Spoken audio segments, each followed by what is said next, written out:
நாம் இந்த உலகத்தில் பார்த்தீங்க அப்படின்னா மிருகத்துக்கிட்ட இருந்தும் பறவைக்கிட்ட இருந்தும் நிறைய விஷயங்கள் வந்து கற்றுக்க முடியும். அந்த வகையில் பருந்துக்கிட்ட இருந்து என்ன கற்றுக்கலாம் அப்படின்றதா இன்றைக்கி இந்த வீடியோவில் பார்க்க போகிறோம். பருந்து முட்டை போடுற நேரத்தில் தன்னோட கூடு செய்யும்போது பஞ்சியாக இருக்கட்டும், அதே மாதிரி இறக்கைகளாக இருக்கட்டும், இந்த மாதிரி ஸ்மூத்தான பொருட்களால் தன்னோட கூடு அமைக்கும்.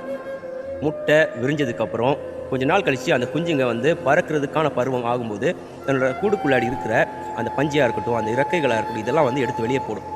எதுக்கு அப்படின்னு பார்த்தீங்க அப்படின்னா, தன்னோட குஞ்சு இன்னும் அந்த சாஃப்டான பொருட்கள் மேலே உட்காந்தா அதுக்கு நல்லா சுகமாக இருக்கும், அது பறக்கணும் அப்படின்ற ஒரு மனப்பான்மைக்கு வராது.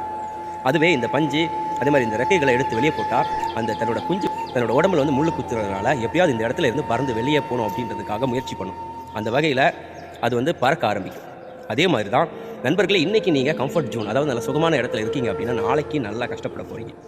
அதே மாதிரி இன்றைக்கி உங்கள் உடம்புல முள்ளு குத்திக்கிட்டு இருக்குது அப்படின்னா நீங்கள் முயற்சி செஞ்சால் கண்டிப்பாக அந்த பருந்து மாதிரி மேலே பறக்க முடியும்.